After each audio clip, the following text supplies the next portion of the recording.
Perfecto. Pues hermanos, buenas noches. Hoy iniciamos pues nuestra sesión de los jueves, de pláticas de Logia Aura. Hoy nos acompaña pues nuestro hermano Rafael Enrique Martínez, miembro de la Sociedad Teosófica ya de algún tiempo, bastante conocedor de estos temas y que hoy nos va a presentar este tema pues bastante interesante relacionado, entiendo, al crecimiento pues personal, a la búsqueda de la espiritualidad personal, con el título Un camino propio hacia el retorno. Como en otras ocasiones, hermanos, pues la dinámica va a ser preguntas al final. Y bueno, dicho esto, pues le vamos a ceder la palabra a nuestro hermano. Pues bienvenido, Rafa. Pues este foro es totalmente tuyo. Tú diriges esta sesión. Muchas gracias por acompañarnos y adelante. Gracias. ¿Sí me escuchan bien? Perfecto. Sí, perfecto. Ok, gracias. Bueno, pues buenas noches, estimados hermanos y amigos todos. Les agradezco su presencia. Así también agradezco a Manuel y a la Logia Aura por la invitación a compartir este tema. En esta ocasión el tema es un camino propio hacia el retorno, que comprende algunas citas enlazadas de varios autores. Aunque básicas, estas citas son, así lo considero, de esencial importancia para todos los estudiantes comprometidos con el desarrollo individual para el bien colectivo de todos los seres. Desde luego que habrá mucho que investigar y explorar a cargo del propio estudiante. También veremos algunas palabras donde la señora Blavatsky nos pide que no renunciemos, que no nos demos por vencidos, que si caemos 100 veces nos levantemos y sigamos adelante en armonía con la ley de evolución.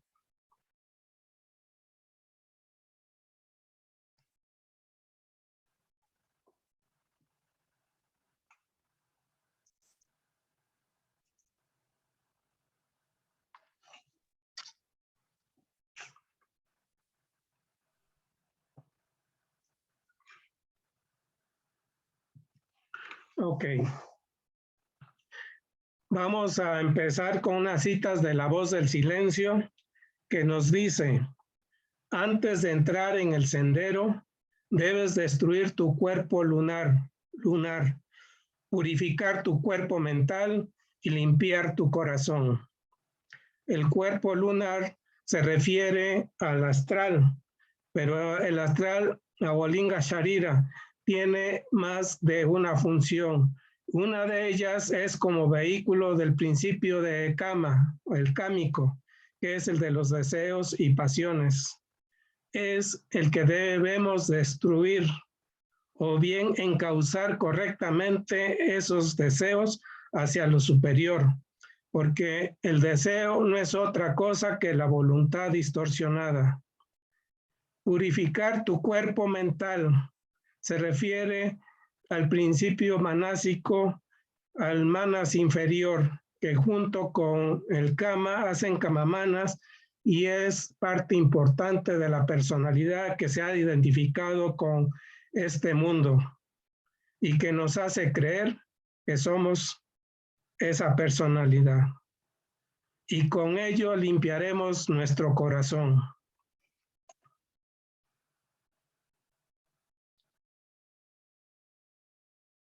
Otra cita que tiene que ver con la anterior nos dice: no puedes recorrer el sendero antes de que te hayas convertido en el sendero mismo.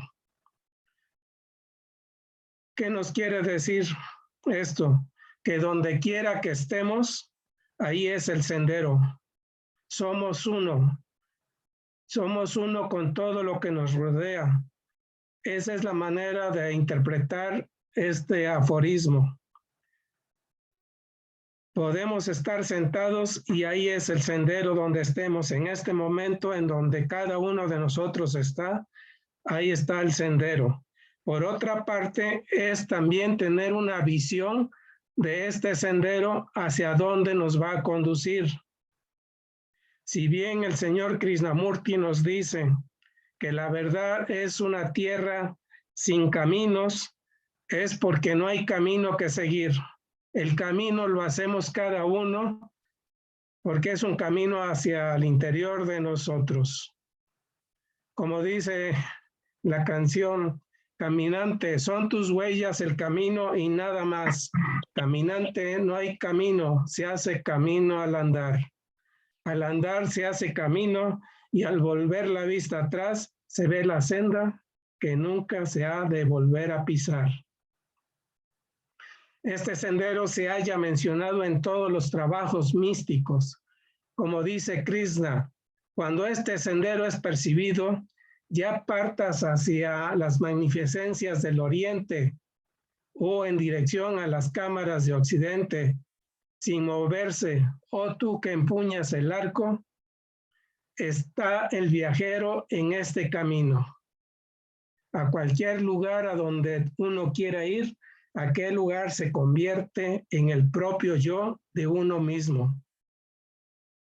Tú eres el sendero, se le dice el adepto al gurú o gurú, y este último lo dice al discípulo después, en la primera iniciación. Por otra parte, tenemos otro maestro, el Maestro Jesús, que dice, yo soy el camino y la vida. Ok, para ubicarnos en qué punto vamos a considerar este tema, tenemos la siguiente imagen. Aquí tenemos el logoi en la parte superior, que es el plural de logos. ¿Sí? Podríamos partir del principio de que somos parte de ese uno. Platón lo llamó uno igual la señora Blavatsky. El uno que se transforma o emana al 2 y al 3, y después de ahí vienen los 7 primordiales, y de ahí la multiplicidad. El uno que se despliega por sacrificio de sí mismo en lo múltiple, en la multitud. Y todos somos parte de ese uno, de que lo real es la unidad. También se le llama la fuente, la causa sin causa, la fuente una de donde todo emerge o todo se manifiesta.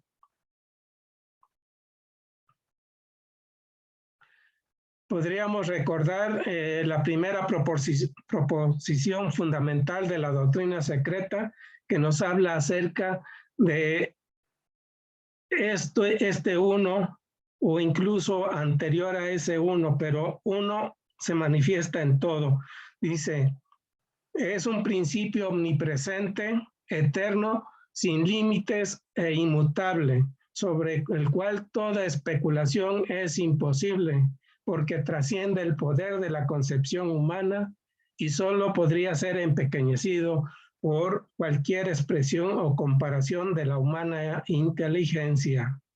Está fuera del alcance del pensamiento y es inconcebible e inefable.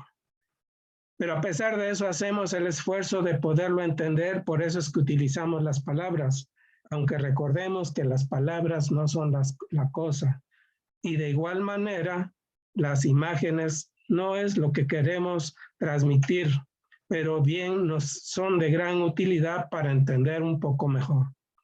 Y así de ese logoi tenemos la mónada una universal, de la cual emanan todas las mónadas como chispas suyas. Y así tenemos que esa mónada pura empieza a descender y a envolverse en la materia. Y así tenemos 3 reinos elementales. Vamos en el descenso. A este descenso se le llama involución. Y continuamos una vez que se ha alcanzado la mayor conciencia en esos reinos elementales, esa mónada pasa al reino mineral. Y así sucesivamente en el reino mineral. La conciencia la podemos ver, la evolución en el reino mineral a través de lo físico, No es lo mismo una roca cualquiera que un diamante. El diamante es más evolucionado. ¿Y qué decir del oro? ¿Sí? Y así seguimos en conciencia creciendo y pasamos al reino vegetal. No es lo mismo una hierba que a veces los agricultores tienen que limpiar los campos para poder cultivar, a una flor, a una planta que genera una flor, una belleza sin igual. ¿Por qué nos llama tanto la atención las flores? Porque es lo más espiritual que tenemos en el reino vegetal. ¿Y qué decir de los grandes árboles? También es de lo más evolucionado en el reino vegetal. Y así pasamos el reino animal y de igual manera podríamos ver la evolución en el reino animal. Hay animales que solo les falta hablar. Y así seguimos en el proceso de evolución y entramos al reino humano, ya como individualización. Aquí es donde adquirimos la mente. En el centro están los planos donde se ve la involución del globo A. Desde luego, esto no es fácil de entender. Esto es la cadena planetaria a través de todos los planos. Estos son los 4 planos inferiores. En la parte superior hay 3 planos de lo divino y sin forma. La evolución de los seres humanos, por decirlo así, o del reino humano, se da a través de los globos A, B, C, D, E, F, G. Y eso aplica para todos los planetas. En el caso particular de la Tierra, esta es la cadena planetaria terrestre, en donde el globo D es el más denso, es donde estamos habitando como mónadas, como almas. Desde luego que a través de todos los planos tenemos jerarquías de seres, seres que en algún momento pasaron por la fase humana. Y así llegamos, como ya mencionamos, al reino humano. Y aquí vamos a entrar al proceso humano. Aquí nos ubicamos a partir de una pareja. Desde luego que estamos ya como nos conocemos actualmente, en donde tenemos un nacimiento, reencarnación, crecemos y llegamos a la parte adulta y a la vejez, hasta llegar el momento de partir de este mundo, desencarnamos. Y aquí viene la vida después de la muerte, los estados post-mortem. Y así continuamos. Y volvemos a nacer, a reencarnar, y el mismo proceso, una y otra vez. A esto es lo que en el budismo se le conoce como la rueda del samsara, ciclos interminables de nacimiento y muerte. Pero lo peor de todo esto es que, como dice el Buda, la primera noble verdad, el sufrimiento humano. Hasta que llega un momento en que empezamos a entender de qué se trata todo este proceso de la evolución. En este caso, habría que aclarar que en el descenso le llamamos involución. El alma o las mónadas se van envolviendo en la materia y en el proceso de evolución se van desenvolviendo, se van desarrollando, digamos, como un tapete, una alfombra enrollado que ahora lo estiramos y se desenvuelve. Así, esto es la evolución, haciendo una analogía. Empezamos a crecer, empezamos el retorno, por decirlo así, porque de aquello que es, ahí venimos, y en ello tenemos nuestro ser, y a ello retornaremos, como lo dice el apóstol iniciado Pablo.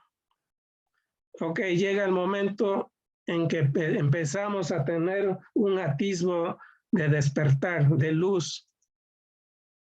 Y entonces empezamos a trabajar para alcanzar la liberación de esta interminable cadena o ciclos de nacimiento y muerte. Pero hay algo adicional. Como hemos convivido con todos los seres, vamos generando la compasión al ver tanto sufrimiento en la humanidad. Es precisamente en este momento en que nos vamos a ubicar, en el que nos empezamos a dar cuenta y en el que es necesario llevar a la práctica ciertas enseñanzas.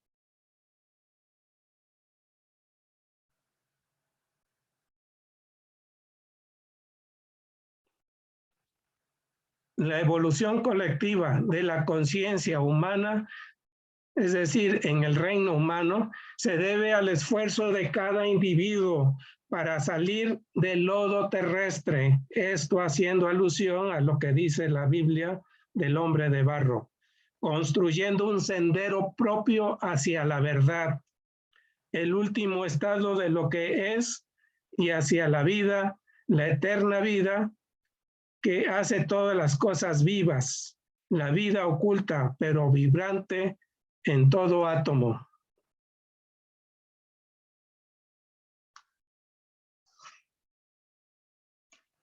Ok, aquí es necesario construir nuestro propio sendero.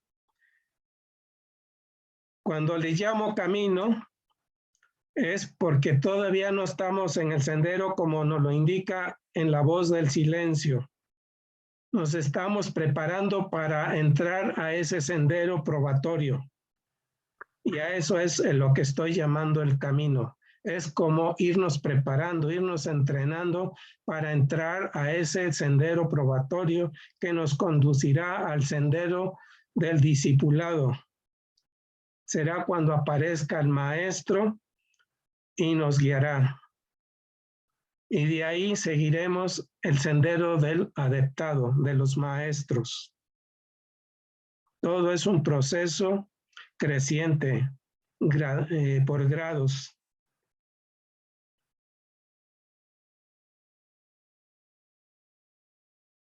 El proceso de la vida. Sábado día, sábado noche, domingo todo el día en la. El proceso de la vida, que es un proceso de expansión, no permitirá que nadie se aísle de su corriente. Nadie puede escaparse de su propio proceso interno, que es parte de la totalidad de la vida evolución. Esto nos queda claro si entendemos que la evolución es una ley universal, que tenemos que ir con ella para poder crecer, para seguir los pasos de los grandes maestros que nos han compartido sus enseñanzas y nos han dejado señales para que sigamos este sendero. Pero recordemos, este camino que nos guía al sendero es interno. La vida es la vida una, también llamada unidad, o lo divino tras de lo manifestado, o más bien penetrando lo manifestado. Estos son citas del Theosophies de mayo del 2014 y una revista de Sofía. El concepto de la unidad en el neoplatonismo se parece al concepto de la unicidad en las enseñanzas advaitas, según las cuales todo y todos proceden de la fuente una y retornan a esta fuente una, como lo vimos en la imagen primera.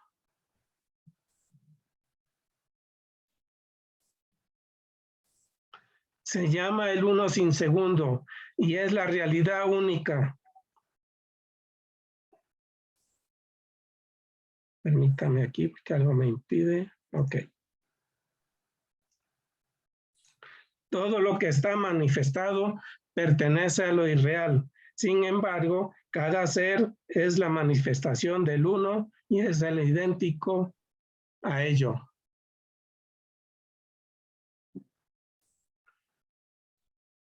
El maestro Sankara nos dice, hablando de es idéntico en esencia a ello, nos dice aquello que lo impregna todo, que nada lo trasciende y que al igual que el espacio universal que nos rodea, lo llena todo por completo, por dentro y por fuera, Ese Brahman supremo y no dual, eso eres tú. Brahman es un concepto de la India para indicarnos lo que es el uno, de donde procede todo, y a eso retornamos. Algunos dirán que de Dios procedemos y a Él retornaremos. Y eso somos nosotros en esencia.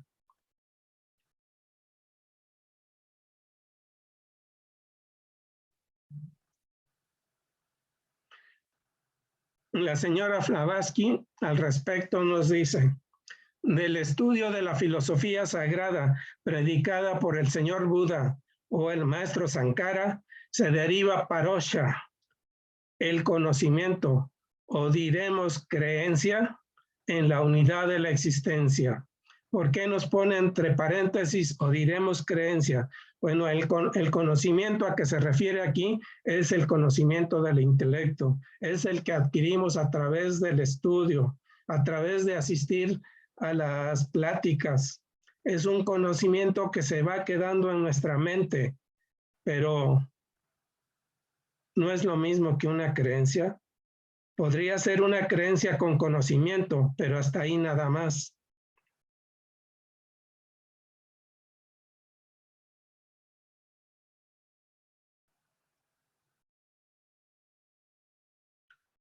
Y continúa lo que nos dice la señora Blavatsky, pero sin la práctica de la moralidad, ese conocimiento no puede convertirse en el tipo más elevado de conocimiento o aparosha jnana, y así conducirnos al logro de mukti. Bueno, aquí tenemos la palabra aparosha jnana, distinto a parosha, que es solo conocimiento del intelecto. Aparosha quiere decir directo y jnana es conocimiento. Jnana en las escrituras antiguas lo definían como la transformación de uno mismo a través de la meditación y el conocimiento. Y con ello diríamos con el conocimiento supremo, el conocimiento de lo espiritual. Y con ello podemos obtener un segundo nacimiento. Es decir, trascendemos la personalidad para que surja lo que verdaderamente somos. Y así conducirnos al logro de mukti, que quiere decir liberación. En otros dirán nirvana. Querrán decir salvación en el cristianismo o bien iluminación. Desde luego que puede haber algunas pequeñas diferencias, pero la idea es la misma. Para poder ayudar a nuestros semejantes a liberarse, primero nos tenemos que liberar nosotros mismos. Y seguiremos un proceso para retornar a dar las enseñanzas a la humanidad, con la cual tenemos un deber, un dharma. De nada sirve, continúa la señora Blavatsky, comprender intelectualmente la noción de que eres todo y Brahman si no se realiza en actos prácticos de la vida. Aquí recordamos lo que enseñan Sakaracharya y la misma señora Blavatsky acerca de Brahman.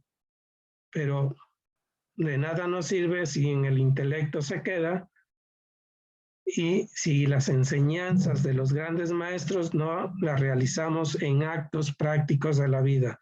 Y esto es lo que vamos a ver, una pequeña muestra. Dicen que para muestra basta con un botón.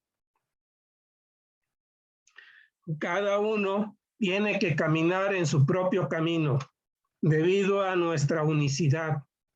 No podemos andar el camino de otro. Sin embargo, a pesar de las diferencias, todos los caminos tienen su fundamento en principios y requerimientos universales que nos los han dado compartido aquellos que ya lo lograron, que ya están en otros niveles de conciencia muy superiores al promedio de la conciencia humana. hay una comparación que la diferencia en conciencia entre el reino animal y el reino humano es similar a la diferencia de conciencia de estos grandes maestros y nosotros los seres humanos. Es decir, no somos unos animalitos para los maestros, pero sí el nivel de conciencia es bastante.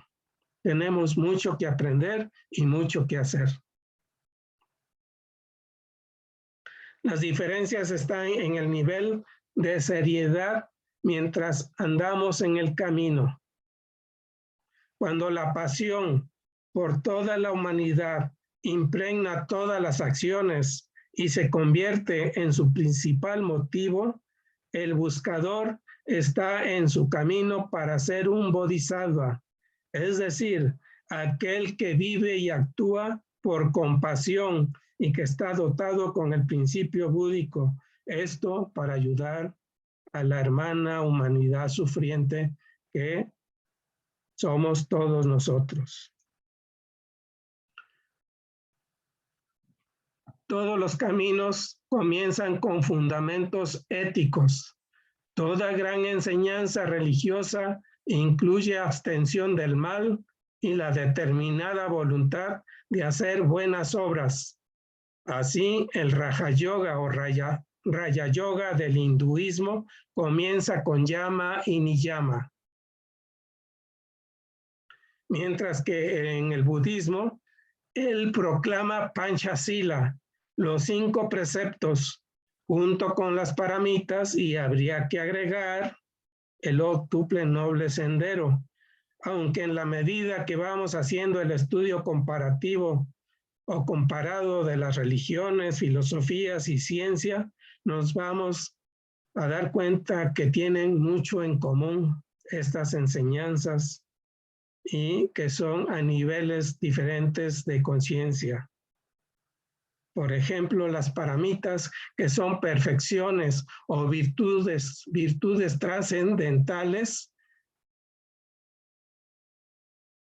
que son enseñadas en la voz del silencio en el tercer fragmento, y pareciera que es para los ya muy adelantados, para los sanyasines o renunciantes al mundo, a lo mundano, y que ya van rumbo a ser un adepto, un maestro de sabiduría.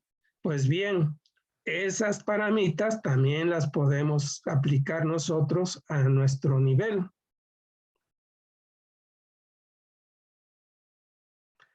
Vivir de manera ética es el único camino para regenerar la mente humana. Esto es muy importante, tenerlo presente, porque hablamos de purificar la mente, serenar la mente, pero necesitamos vivir de manera ética. Y quítenme por favor ese pero. Simplemente es necesario vivir de manera ética para preservar la tendencia, o sea, para protegerla más bien a esta mente de la tendencia al debilitamiento de los valores morales, sobre todo ahora que estamos en la edad oscura o bien Kali Yuga, en donde el egoísmo gobierna. Este Kali Yuga podríamos decir que es global, que es externo. De nosotros depende si esa oscuridad llega a nuestro interior, y aun cuando llegue, podemos hacer algo por adquirir, aunque sea un atisbo de luz, un cerillo, una vela o una veladora. A mediodía, a plena luz del sol, como para qué la encendemos. Pero en la oscuridad, de algo nos han de servir. Algo nos hará, nos iluminará y iluminará nuestro entorno.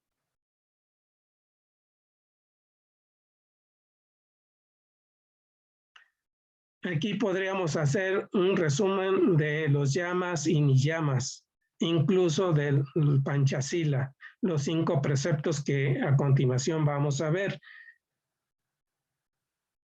Podríamos decir que tenemos esta triada para sintetizar esta enseñanza. La primera es alejarse del mal, entendiendo por mal todo aquello que genera sufrimiento a todos los seres. Practicar el bien, entendiendo por el bien todo aquello que genera felicidad. No se vale que solamente genere felicidad para unos poquitos, haciendo infelices a otros.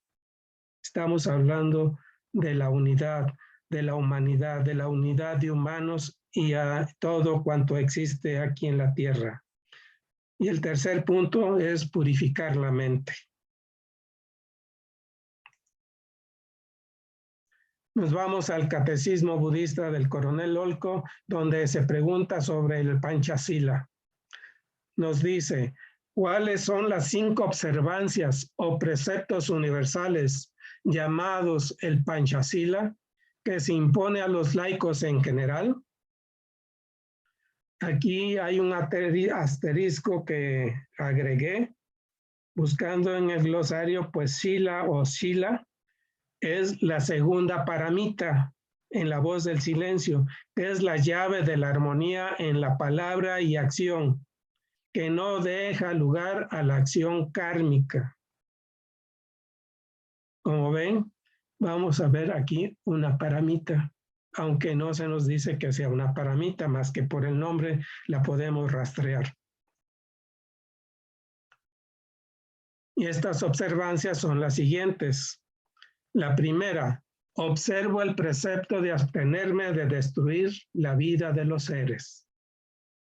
Aquí podremos entender de qué se trata cuando nos hablan de la autoobservación, que nos conduce de alguna manera al autoconocimiento.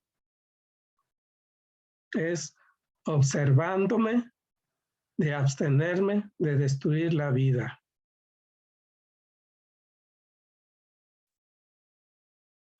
Observo el precepto de abstenerme de robar. Observo el precepto de abstenerme de relaciones sexuales ilícitas. Y ahí hay una nota que para los monjes se le quita esta palabra de ilícitas y queda observo el precepto de abstenerme de relaciones sexuales.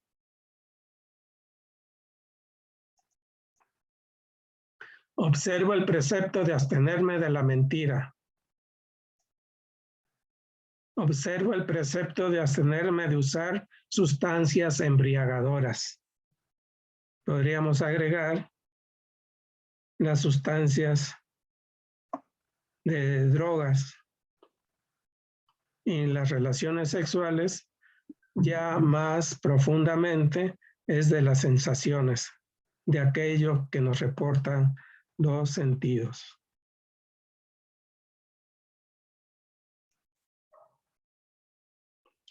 Esto lo podemos enlazar con el Dhammapada, que son las enseñanzas del Buda.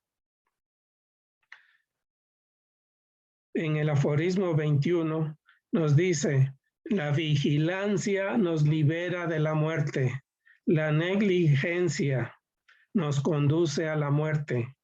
Los que son vigilantes no mueren nunca, y los que son negligentes o necios están ya como muertos. Y en la parte superior tenemos 2 imágenes, una del vigilante, que está atento, aquí lo representan en meditación, pero la vida misma es una meditación. Y en la parte inferior, el que no está vigilante, el necio, que vive con los placeres del mundo,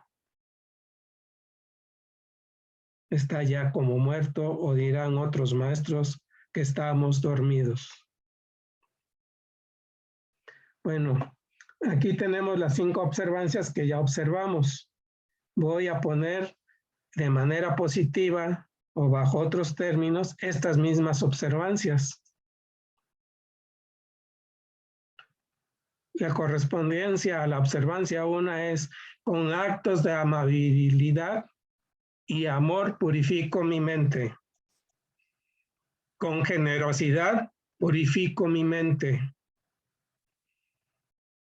Con calma, sencillez y alegría purifico mi cuerpo. Con una comunicación veraz purifico mi habla.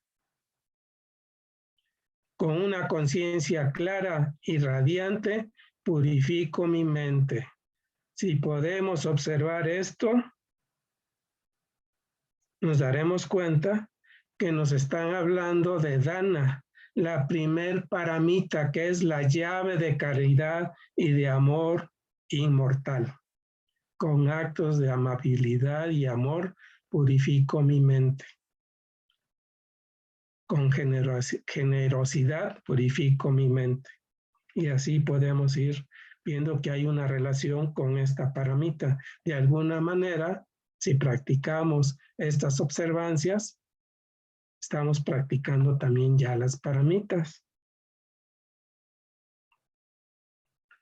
Vayamos, ya vimos lo del budismo, ahora vayamos lo del Raja Yoga, que lo encontramos en los Yoga Sutras de Patanjali. Las 8 partes que son Ashtanga Anga de las disciplinas yógicas son: podríamos decir que el sistema de yoga propuesto por Patanjali o Patanjali tiene 8 partes. Y por eso se llama Ashtanga Yoga.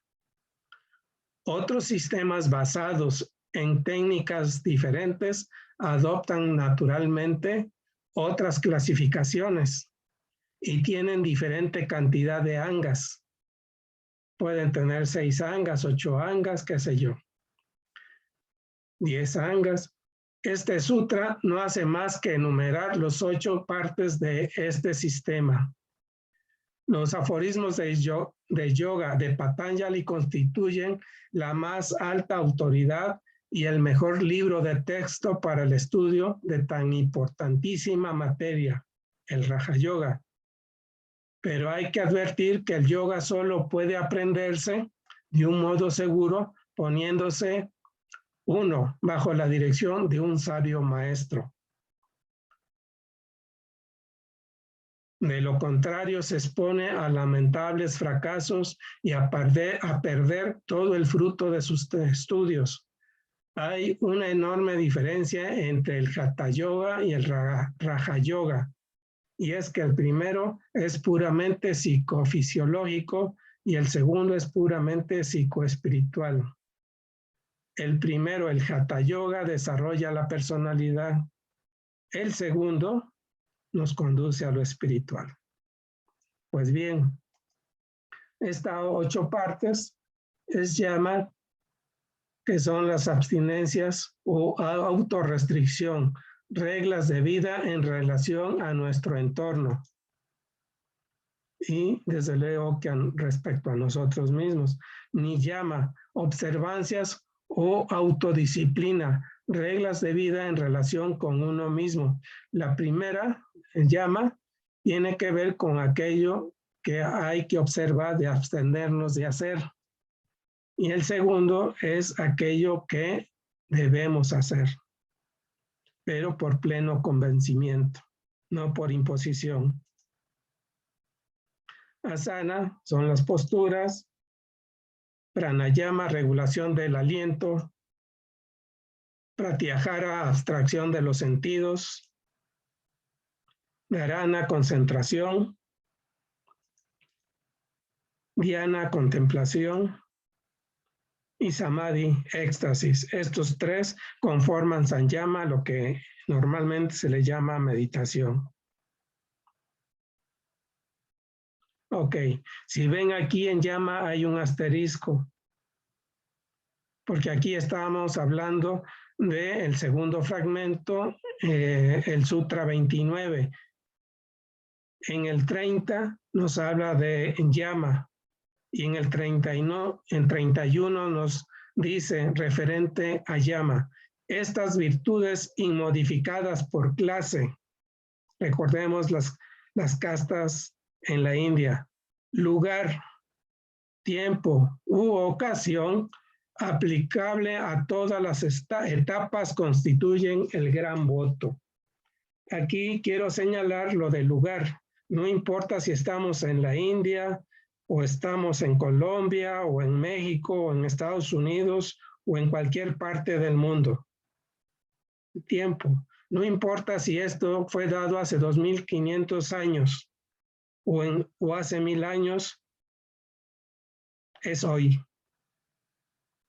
Y se aplica a todas las etapas. No nada más es para ahora que estamos nosotros intentando iniciar en este camino que nos conduce al sendero, sino en todos los niveles de conciencia, aplica incluso a los discípulos ya adelantados y a los maestros mismos, dependiendo del nivel en el que se encuentren. Las dos primeras angas del yoga, llamadas en sánscrito yama y niyama, o sea, las abstenciones y observancias, tienen por objeto proveer una base moral adecuada para el adiestramiento yógico. Y el hecho mismo de darles el primer lugar muestra su carácter básico. Solo vamos a hablar de una de las llamas. Cada uno, llama y niyama, tiene 5 ramas o ramificaciones. Solo vamos a ver una. No todos los sistemas de yoga exigen un alto tipo de moral, pues hay 2 clases de yoga, el inferior y el superior. La yoga inferior tiene por objetivo el desarrollo de ciertas facultades psíquicas y poderes supernormales, y para ello no es indispensable la moral trascendente que implica yama y niyama. Y esto nos lo dice el señor Taimni, miembro de la Sociedad Teosófica, en su libro La ciencia de la yoga, donde hace comentarios respecto a los Yoga Sutras de Patanjali. La yoga superior que Patanjali o Patanjali expone en sus Yoga Sutras debe distinguirse muy cuidadosamente de esa otra yoga inferior. No tiene como objetivo esta yoga superior el desarrollo de poderes que pueden engendrar autoengrandecimiento y satisfacer la vanidad, cuestiones de la personalidad. El objetivo de la yoga superior es la iluminación y la consecuente liberación de las ilusiones y limitaciones de la vida inferior. En el sendero de la yoga superior es esencial una moral del tipo más alto, no una moral convencional, ni siquiera del tipo religioso ordinario, sino una moral trascendente basada en las leyes superiores de la naturaleza y organizada con miras a liberar al individuo de los lazos de la ilusión e ignorancia, de los lazos de Maya y de Avidya, la ignorancia espiritual. Yama ni yama representan un código ético muy drástico diseñado para servir como base suficientemente sana para la yoga superior. No se refiere a las aberraciones y flaquezas comunes de la naturaleza humana solamente, ni es su propósito formar individuos buenos en lo social y legal. Estoy yendo un poquito más rápido por cuestiones de tiempo. Al final, si en alguna de estas les interesa algo, podemos verlo, si es que lo alcanzo a entender. Su propósito principal es eliminar por completo todas las perturbaciones mentales. Esto es muy importante para poder acceder a los aspectos espirituales superiores. Necesitamos liberar nuestra mente de las perturbaciones mentales y emocionales que caracterizan la vida del individuo corriente. es decir, como yo. Veamos ahimsa o abstención de causar daño. Este es la primera rama de yama, que la podemos traducir como inofensividad, respeto a la vida. Abstención de mentir es la segunda. La tercera, abstenerse de robar, de toda forma de apropiarse de lo ajeno. Esto nos conduce a la honradez. Abstención de complacencia sexual y toda clase de goces sensuales, que en las virtudes de Platón se llama templanza. Es una vida de castidad dedicada al cultivo del Dharma. El Dharma es una ley que a veces se traduce como religión o como deber o como sendero incluso. Ausencia de codicia.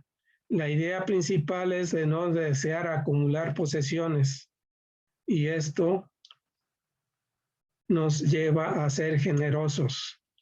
No quiere decir que no tengamos riquezas, sino que no nos identifiquemos con esas riquezas. Benditos sean aquellos grandes empresarios que, como el rey Midas, donde quiera, lo que tocan lo convierten en oro. Es decir, ponen una empresa o un negocio y les va muy bien. Y digo bienaventurados, pero aquellos que generan trabajo y que no explotan a sus trabajadores. Niyama es limpieza o pureza, no solamente física, así como limpiamos nuestro cuerpo al bañarnos, al lavarnos los dientes, lavarnos las manos, etcétera. Así también se requiere de limpieza de nuestras emociones y de nuestra mente. Estar contento en las buenas y en las malas, aceptando el karma como es. Y si es una situación difícil, pues después de aceptarlo, ver cómo se resuelve. Si hay solución, la encontraremos. Y si no, pues no hay problema. ¿Para qué la buscamos? Austeridad es la purificación o autodisciplina de la naturaleza inferior. La siguiente es un estudio profundo. El más profundo es el conocimiento de uno mismo y comienza por estudio intelectual. Aquí la necesidad de todo lo que estudiamos debe continuarse pasando por las etapas progresivas de reflexión, meditación y austeridad hasta llegar a que el aspirante pueda obtener todo conocimiento o devoción desde adentro por sus propios esfuerzos. Entrega de sí mismo a Dios, entrega de nosotros mismos a nuestro Dios interno. El odio, la mala fe, el engaño, la sensualidad, la codicia son algunos de los vicios comunes y persistentes de la raza. Y mientras un ser humano esté sujeto a estos vicios en cualquiera de sus formas, su mente de ese ser humano, que puede ser cualquiera de nosotros, o si no les gusta, soy yo, su mente seguirá presa de perturbaciones emocionales violentas o leves causadas por estos vicios, y le será inútil emprender la práctica más avanzada y sistemática de la yoga. Todos estos vicios, el odio, la mala fe, el engaño, la sensualidad, la codicia, esos son, algunos dirán que nuestros enemigos, otros dirán que nuestros competidores, porque son precisamente ellos los que nos ayudan a salir de nuestra ignorancia cuando nos proponemos vencerlos, como en una competencia olímpica. Gracias a los competidores es que cada uno se va superando. Ahimsa o abstención de causar daño denota una actitud y comportamiento hacia toda criatura viviente, basados en el reconocimiento de la subyacente unidad de toda vida. hacia toda criatura viviente, no solamente hacia los seres humanos. Muchas personas se limitan a crear problemas imaginarios y a entrar en discusiones académicas acerca del significado de ahimsa. Ese es un acceso falso a la cuestión, porque no se puede trazar reglas rígidas, inflexibles en cuestiones de conducta. Cada situación en la vida es singular, única y requiere un acceso fresco y vital. No se puede determinar de un modo mecánico lo que conviene bajo determinadas circunstancias. Para determinarlo rectamente se requiere el desarrollo y purificación de la facultad discernidora del Buddhi. Necesitamos de Viveka, del discernimiento espiritual para poder decir lo que es correcto y de lo que no es correcto. Y eso también depende de cada persona de acuerdo a su nivel de conciencia. En la medida que vayamos progresando en conciencia, tendremos un mejor libre albedrío. Esta función de Buddhi, que es el sexto principio de la Constitución septenaria, la función de ese principio, sin los estorbos de complejos mentales, o sea, del manas, sobre todo del manas inferior, solo es posible después de un prolongado adiestramiento en hacer lo justo a cualquier costo, de hacer lo correcto a cualquier costo. Aquí ya se nos está complicando. No hay otra manera. De suerte que el aspirante que desea perfeccionarse en la práctica de ahimsa deja de lado toda consideración académica, mantiene estricta vigilancia sobre su mente, emociones, palabras y actos y regula su vida de acuerdo con su ideal. Lentamente, a medida que prosigue, va revelándosele al aspirante que ha decidido avanzar en esto, todo lo que haya de cruel o injusto en sus pensamientos y palabras y actos, y su visión se aclara y percibe intuitivamente el curso recto que ha de seguir bajo cualquier conjunto de circunstancias.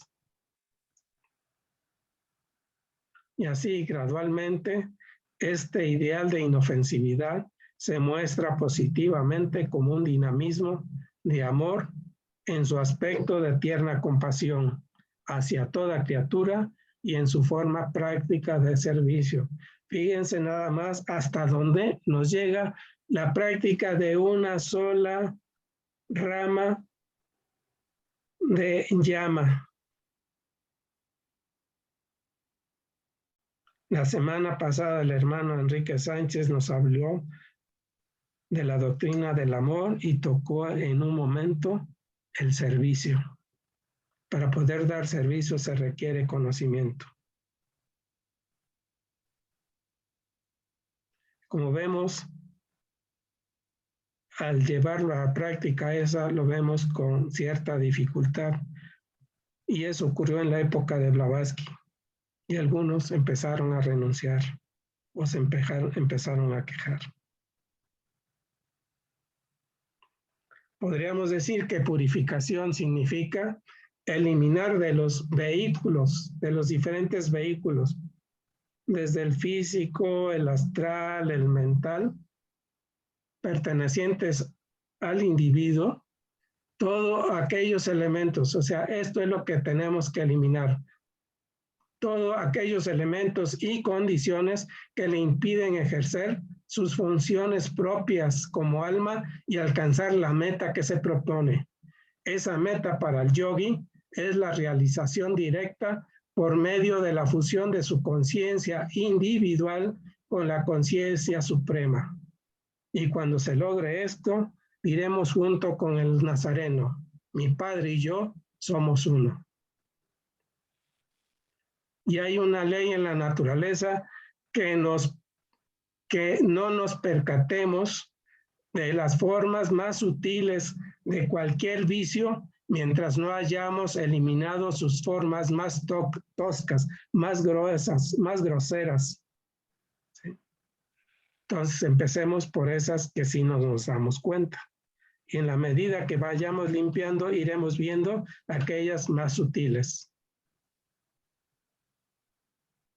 En la clave de la teosofía nos dice la señora Blavatsky, lo que cada hombre necesita ante todo es estudiarse a sí mismo y hacer entonces un honrado inventario de su dominio subjetivo. Y por malo que éste sea, cabe la redención si con verdadera resolución se propone alcanzarla. Recordemos que por cada flor de amor y caridad que plante en el jardín de su vecino, desaparecerá una mala hierba del suyo, y de tal modo la humanidad, y esto es muy importante resaltarlo, este jardín de los dioses, la humanidad es un jardín de los dioses en forma humana, y este jardín de los dioses podrá florecer. Los primeros en florecer podríamos considerar que fue Gautama Buda, el Cristo y otros grandes maestros. La introspección incluye la inspección de nuestros propios pensamientos, de nuestras propias emociones, de nuestras propias palabras y de nuestras propias acciones. Esta introspección es necesaria para ver en qué lugar debemos y podemos mejorar. Cuando realizamos una introspección y un análisis muy imparcial de nuestra personalidad y encontramos más o menos orgullo y prejuicio, celos y odio, ambición, miedo, deseos y aversiones, debemos ver cuál es el grado de estas emociones negativas que tenemos. Hasta que no hayamos limpiado estas emociones, no puede haber una vida limpia. Una vida limpia es el primer peldaño en la escalera de oro que la señora Blavatsky nos compartió. Entre otras cosas, empieza con una vida limpia, una mente abierta, un corazón puro, un intelecto despierto, etcétera. Cuando no estamos dispuestos a cambiar para mejorar, cuando no se toma la decisión, no se puede ganar mucho por el mero hecho de recoger información acerca de una vida limpia. Se debe de actuar de acuerdo a la información. Solo entonces comienza a establecerse la armonía. De lo contrario, el conflicto continúa. Para caminar en pos de una vida limpia, el yoga nos da ciertos pasos, como ya se mencionaron algunos de ellos. El primer paso es la inofensividad de pensamiento, palabras y acción. Aquí estamos como marcando el paso, pero sin darlo. Y a veces damos uno hacia adelante y dos para atrás. Y ahí vamos. Tenemos que tomar mejores decisiones. La señora Blavatsky nos dice, aquí vienen las reflexiones de la señora Blavatsky ante la situación de renunciar o decir esto no es para mí, eso es para los adeptos, etcétera, etcétera. Nos dice, traten de darse cuenta de que se avanza paso a paso. Paso a pasito, y cada paso es ganado por un esfuerzo heroico. La retirada implica desesperación o timidez. Ningún arat o arhat o lanu o discípulo llega a hacerlo en aquella encarnación en que por primera vez empieza el alma a prepararse para la liberación final.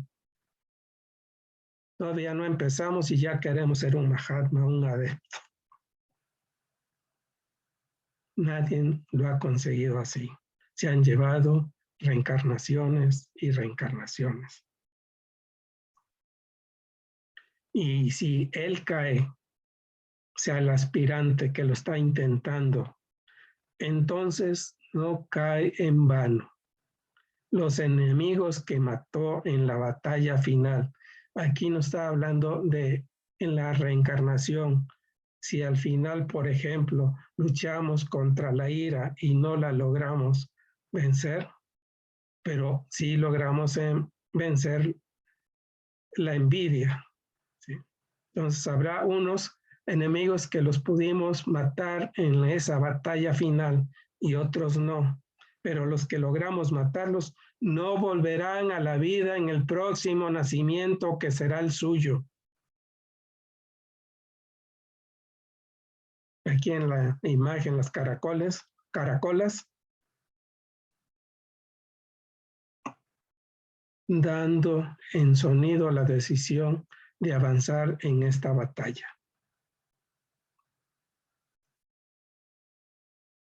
Y nos dice la señora Blavatsky, lean o leer estas palabras y recordarlas paso a pasito. Conquistó pasiones, o sea, los vicios, y esas que conquistamos o que conquista el aspirante, esas pasiones como los tigres muertos ya no pueden atacar y despedazarnos. Sea optimista, entonces no desespere.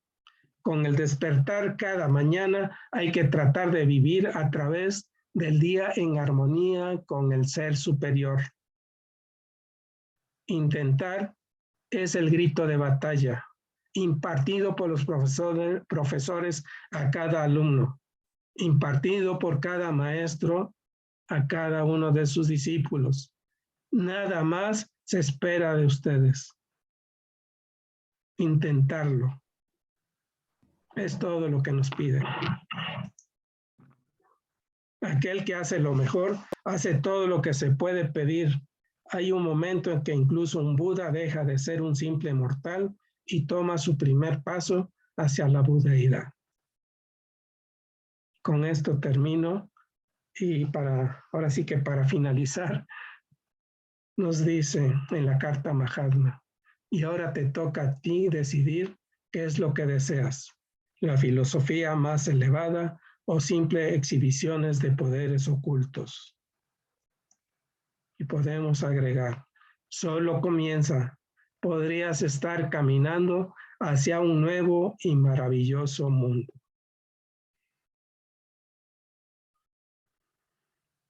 Gracias por su paciencia y tolerancia.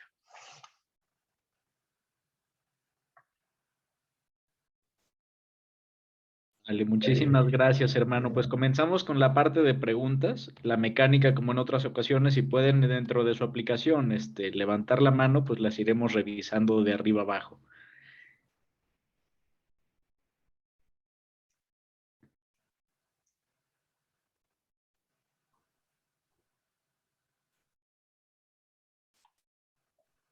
Rubí Corrales tiene una pregunta, creo. Adelante, Rubí, bienvenida. Muchas gracias. Yo quería preguntar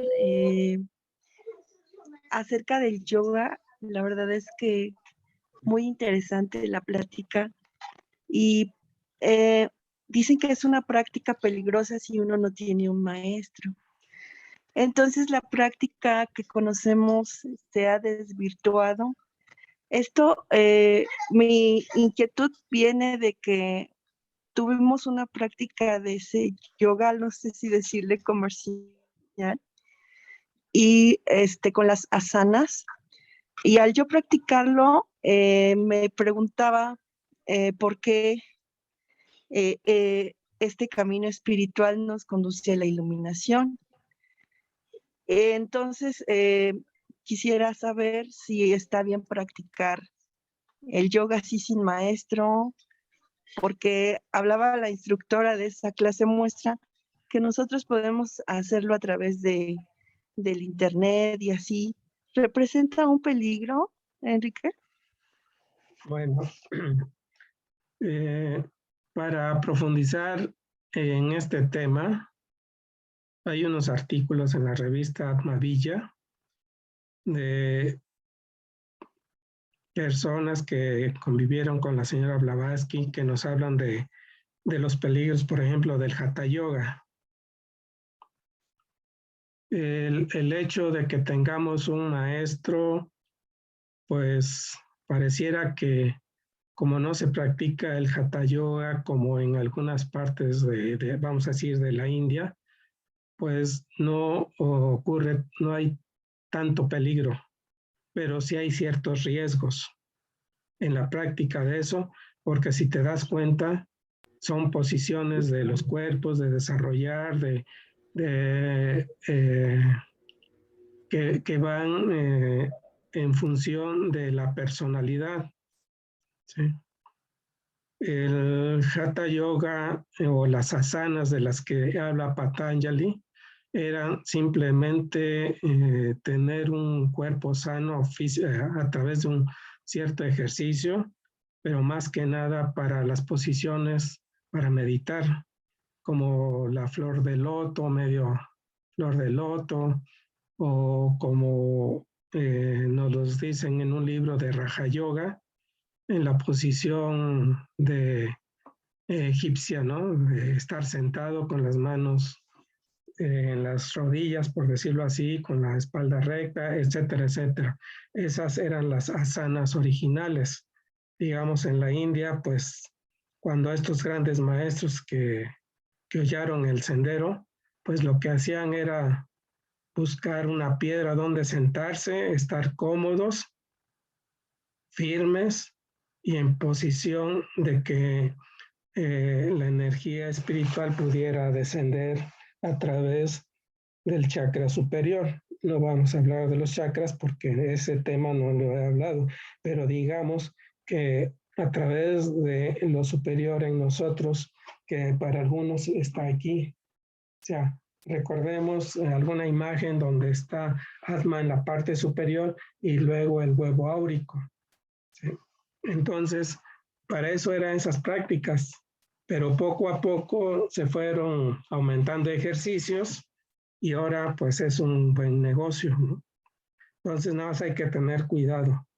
Lo que hay que practicar es esto que acabamos de ver.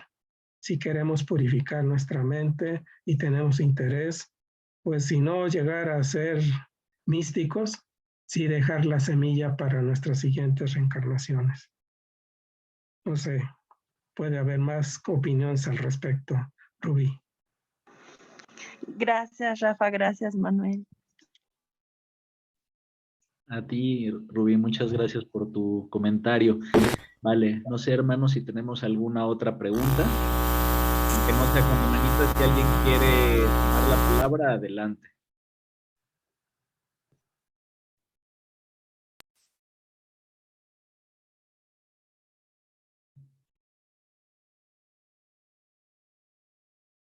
Vale, por lo pronto voy leyendo algunos de los comentarios, pues en general, Rafa, pues son comentarios agradeciendo la excelente exposición.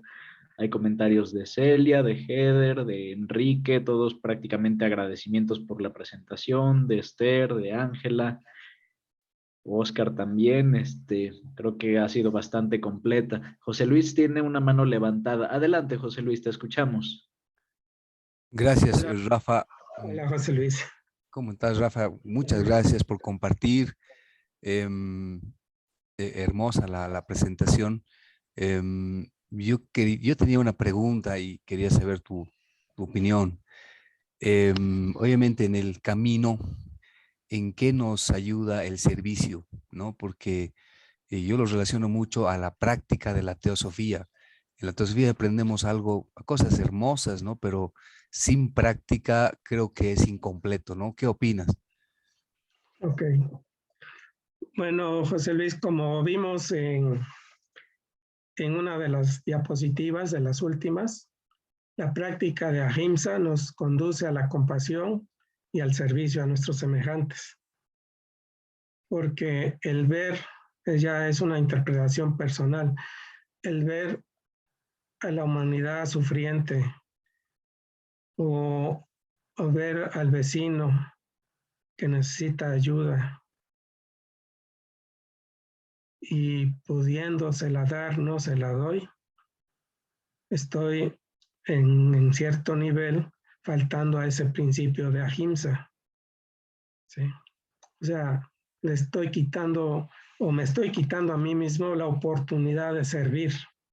¿Sí? Tenemos un compromiso con la humanidad. Por ejemplo, el que llega a nuestra mesa las manzanas, pues pasó desde el que labró la tierra, sembró el árbol, cosechó, el que transportó, el que nos fuimos a la tiendita de la esquina y la compramos. O sea, todo gracias a ellos es que nos llegó eso. Y eso trasládenlo a cualquier otro servicio que estamos recibiendo de la humanidad. Y el no dar servicio, estamos faltando a estos principios. El servicio es fundamental porque es precisamente la práctica de la teosofía lo que nos lleva al servicio. Desde luego, como lo mencionó Enrique y como lo mencionan las obras teosóficas y algunas otras, ¿verdad? El servicio a tientas y a locas pues puede generar sufrimiento o daño, ¿no? Se requiere de un conocimiento y para eso es el conocimiento. ¿Sí? Por eso es que pues se estudia tanto en teosofía y la analogía sería pues si estamos en un lugar y alguien se desmaya y no soy médico y pretendo ayudarle, pues a lo mejor lo perjudico. Se requiere de conocimiento. Algo similar por la ley de analogía ocurre en el aspecto espiritual. Y hay varias maneras de servicio, ¿no? Desde el físico, emocional, mental. A veces el servicio de un abrazo, desde luego, ya no sin pandemia, o un abrazo virtual puede ser de gran ayuda. Bueno, del servicio hay temas, karma yoga, por ejemplo, ¿no? Pero sí, el servicio es fundamental en todo esto. Gracias, José Luis. Gracias, Rafa. Lucila. Perfecto, gracias. Tenemos otra pregunta de Lucila. Adelante, Lucila.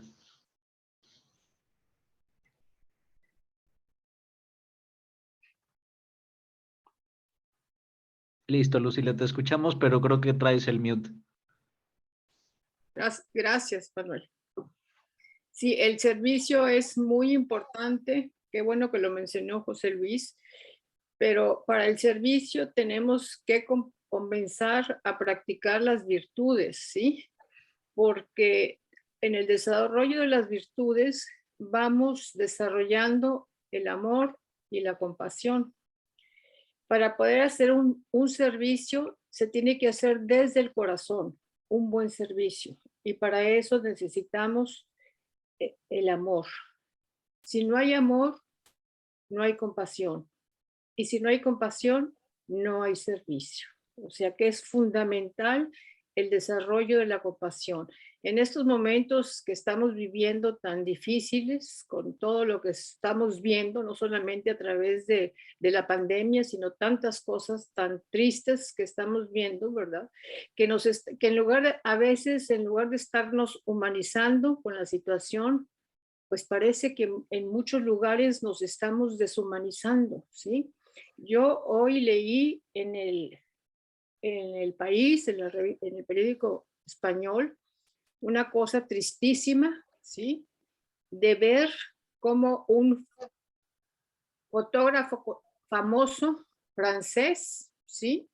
De 84 años, se tropezó, se cayó y estuvo 9 horas tirado, se cayó en la noche porque él salió a hacer su paseo, 9 horas tirado en la calle, nadie lo recogió, nadie lo ayudó y se murió de hipotermia.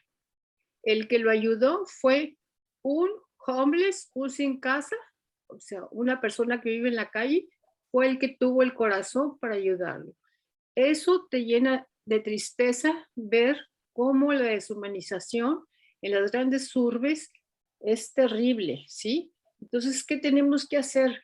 Tenemos que comenzar a ver a la gente, tenemos que comenzar a ver las necesidades de la gente, tenemos que comenzar a ver dónde podemos ayudar, dónde podemos servir, ¿sí? Porque en estos momentos, en estos momentos que estamos viviendo, pues tenemos que desarrollar la humanidad, ser humanos, ir aprendiendo a ser realmente seres humanos, ¿sí? Y la teosofía nos brinda la oportunidad. Y aquí lo que acaba de exponer Rafa, ¿verdad? Tenemos al final, ¿qué queremos? ¿Sí? ¿Por dónde nos queremos ir? Porque hay muchas personas que todavía se acercan a la sociedad teosófica pensando en lograr poderes, pero eso no te va a ser espiritual, ¿sí? Eso no te va a llevar a la espiritualidad te va a llevar el desarrollo de las virtudes, de lo que nos acaba de compartir Rafa. Es el único camino. Y en estos momentos estamos en una disyuntiva. ¿Por dónde nos vamos? La vida nos está obligando. La vida nos está obligando. Es terrible lo que estamos viviendo. Hay gente que no tiene conciencia de lo que estamos viviendo, de lo que estamos pasando en estos momentos, pero estamos en una disyuntiva que tenemos que definirnos como seres humanos, por dónde nos vamos, ¿sí? Hacia dónde nos queremos dirigir. Y si realmente queremos servir, pues tenemos que tener bien claro por dónde nos queremos dirigir. Y el servicio, como dijo Rafa, también tiene que ser un servicio inteligente, porque muchas veces en lugar de ayudar, perjudicamos, ¿sí? Y perjudicamos porque servir también tiene sus dos disyuntivas, ¿sí? Hay servicios que ayudan y hay servicios que dañan, porque no es el servir, ya cuando estamos sirviendo, no es hacer el trabajo de otro, ¿sí? Que eso en lugar de ayudarlo lo perjudicas porque puede ser un familiar, puede ser un hijo, y entonces en lugar de estarlo enseñando, lo estás perjudicando a que no sea responsable. Hay muchas personas que también confunden a veces el servicio, que por ejemplo dicen cuando alguien está enfermo, ¿verdad? Y que saben hacer alguna práctica para ayudar, dicen, no, pues es su karma, ¿sí? Pues uno, aunque sea el karma de quien sea, ¿verdad? Uno puede ayudar diciendo, hágase la voluntad de Dios y ayudas. Si le va a tocar que le llegue tu ayuda, le va a llegar. Y si no, pues es su karma. Pero uno nunca debe dejar de ayudar a nadie pensando que es su karma.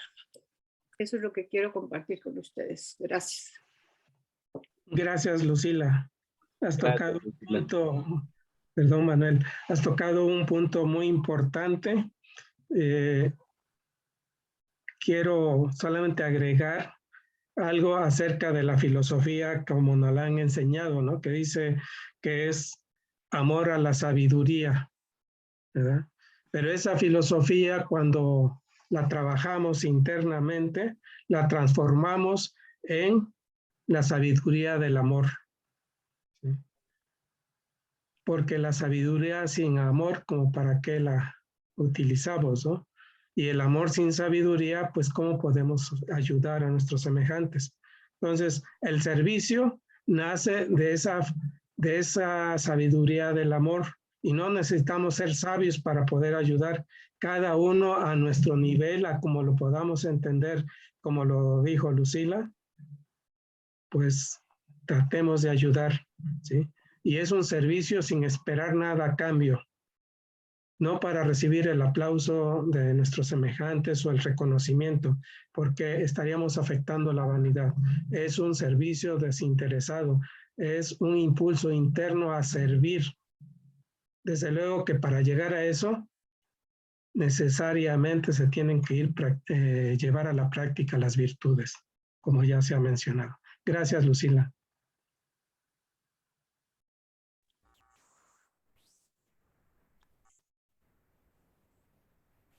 Ahora sí, Manuel, perdón. No, al contrario, Rafa. Vale, no sé si alguien más tenga algo que quisiera compartirnos.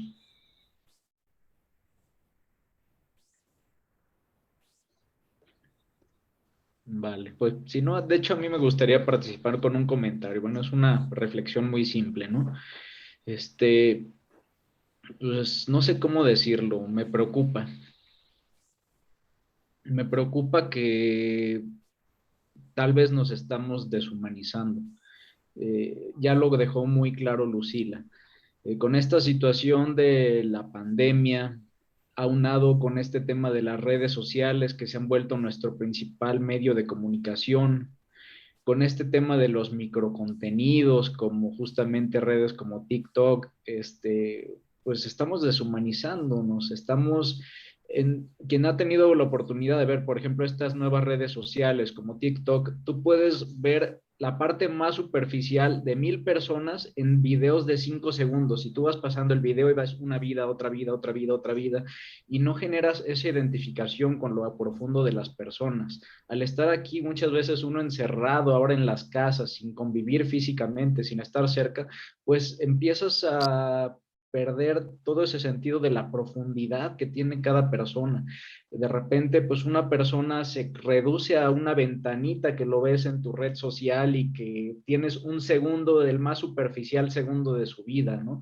Y en el momento en el que nos acostumbramos a esto, a ver miles de vidas sin conectar, todo rápido, todo fluido, todo líquido, todo superficial, pues mi preocupación es esa, ¿no? Que sobre todo las nuevas generaciones, pues corren el riesgo de, no sé si cómo decirlo, pues pues volverse más frías, ¿no? Al no tener esa parte orgánica, esa conexión con los demás, esa parte profunda de sociabilizar, de entender que no todos son, pues risas y bailecitos y ver que hay muchísimo más.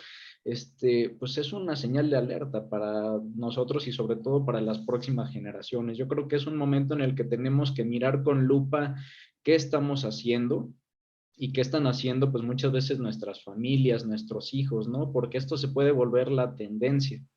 Y bueno, pues prácticamente esa es mi reflexión y mi preocupación. Muchas gracias, Rafa. Gracias a ti.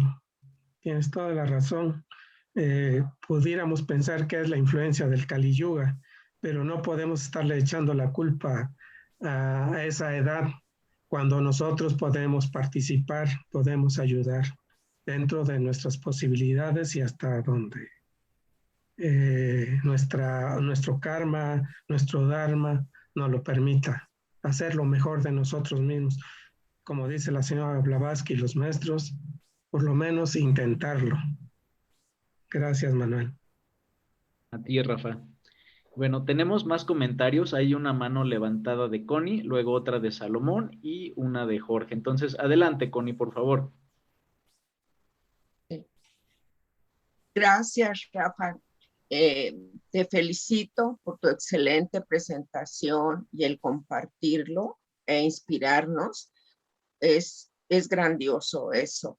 Y hago el comentario complementando y tomando de lo que dijo Manuel. El momento que estamos viviendo es bastante severo, porque el hecho de que nos hayan retirado el sentir el calor humano es, para mí, ha sido lo peor, lo más difícil. Y creo que por eso, si ya de por sí traíamos cierta deshumanización, ahora más, porque únicamente nos conformamos con vernos de lejos, pero no vemos esa mirada cuando estamos físicamente con las personas. No, eso es lo que yo siento, porque a veces siento frío y he estado analizando el por qué y creo que va por ahí porque nos hace falta el calor humano. Sin el calor humano, ¿cómo vamos a interactuar más con los demás físicamente? Y es aquí donde debemos tener más cuidado con los famosos cursos que ofrecen de meditación y etcétera, etcétera, incluso hasta con las terapias. Mucho cuidado, porque nada más quieren, pues es cierto materialismo, ¿no? O sea, una ganancia, pero ¿qué vamos a obtener a cambio para poder dar? Y eso creo que es lo más difícil. Ahora es que tenemos que estar más atentos para salir adelante de esta prueba, porque si ya estamos aquí, ya hemos avanzado mucho, pero en la compasión, en la práctica del amor, del dar, ¿cómo hemos avanzado? Esa es mi reflexión y creo que es una tarea que todos tenemos que llevar a cabo de manera muy íntima, ¿verdad? Y saber qué nos corresponde hacer. Muchas gracias. Gracias, Conchita.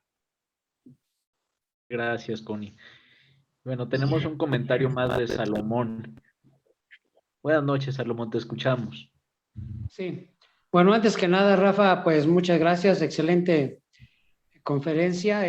Bueno, ya nada más quiero mencionar algo que pues realmente duele mucho. Yo viví muchos años en México, en la Ciudad de México, y era muy triste ver cuando había un accidente y estaba tirado ahí la persona que fue atropellada y nadie se para para ayudarle ayuda, porque si se para, llega la policía y se lleva a la persona que estaba ahí tratando de ayudar pensando, bueno, deduciendo ellos que el que lo dañó fue esa persona que la está ayudando. O sea, lo que quiero decir es que la corrupción es un daño tan grande que nos hace tanto daño a todos que la verdad es que yo tuve toda la confianza y la fe que llegando pues este nuevo presidente iba a cambiar las cosas y pues desgraciadamente no ha sido así,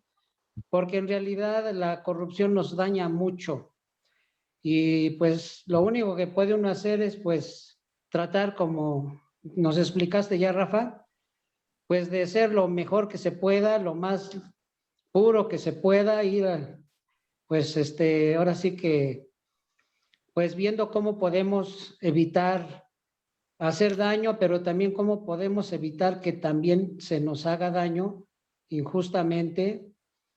Y pues nada más, hay demasiadas cosas, ¿no? Pero nada más quería mencionar ese detalle porque hay tantos. Nada más, muchas gracias por la oportunidad y gracias, Rafa. Saludos a todos. Gracias, Salomón. Gracias, Salomón. Pues tenemos otro comentario de Jorge Valdés. Buenas noches, Jorge, te escuchamos. Buenas noches, hermanos. Gracias por todo. Pues me encantó la conferencia, es una super conferencia. Te agradezco mucho compartir toda esa gran información que nos nutren, ¿no? A todos los que estamos en este camino, ¿no? De aprender. Y reforzando algo que habías comentado, que surgió por ahí una dudita en relación al servicio. Creo que el servicio es la única forma en que todos podemos tener y poder encontrar esa humanización que se ha ido desgastando a través del tiempo y que lamentablemente en la actualidad pues sí está muy marcada, tanto por redes sociales como por situaciones médicas como lo que estamos viviendo hoy. No me acerco a ti porque tienes bichito o porque puedes estar enfermo de esto, de lo otro. El boom televisivo también, el boom de noticias negativas en función en favor de la deshumanización del ser, ¿no? Y creo que el servicio es la única forma en que todos tenemos de poder rescatar la humanización de nuestro propio ser. Y que eso a través del trabajo, del reconocimiento, de comenzar con nosotros mismos y proyectarlo con nuestros más cercanos principalmente, y de ahí irlo enfocando sobre quienes realmente que necesitan una mayor ayuda.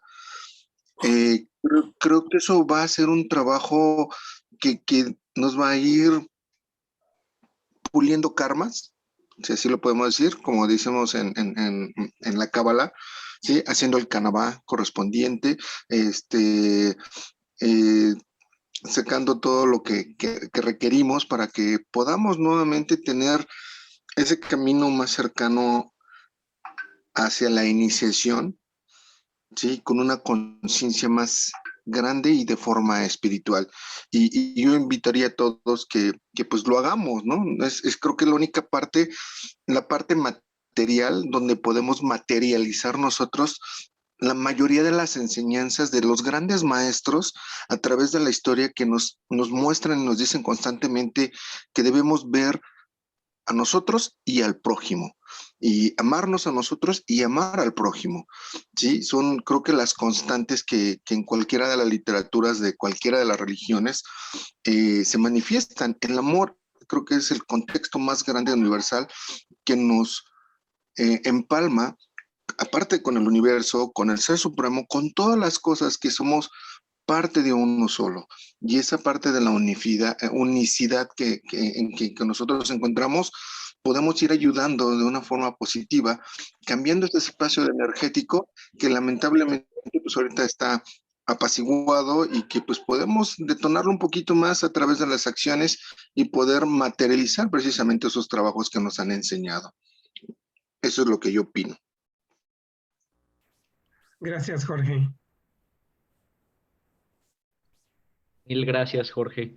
Y vale, pues creo que ya no hay más manos levantadas. Vaya. Pues listo, pues estaremos entonces finalizando con la sesión de hoy. De antemano, pues muchas gracias a todos por acompañarnos. Rafa, mil gracias por esta excelente exposición que pues nos deja tarea para reflexionar definitivamente.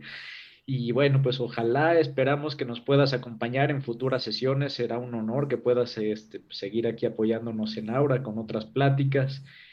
Y bueno, pues con eso estaríamos terminando, hermanos. Pues los invitamos cordialmente cada semana. Saben que los lunes tenemos el estudio de Isis sin Velo.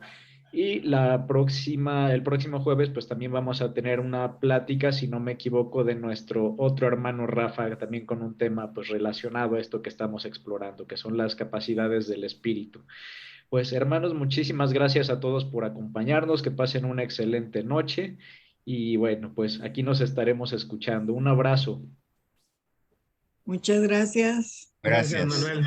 Abrazos, hermanos. Muchas gracias, Rafa. Muchas gracias, Manuel. Gracias, Lucila. Gracias. Gracias, José. Gracias, un abrazo a todos. Gracias a todos. Bonita noche. Gracias, Rafa. Feliz noche. Buenas noches a todos.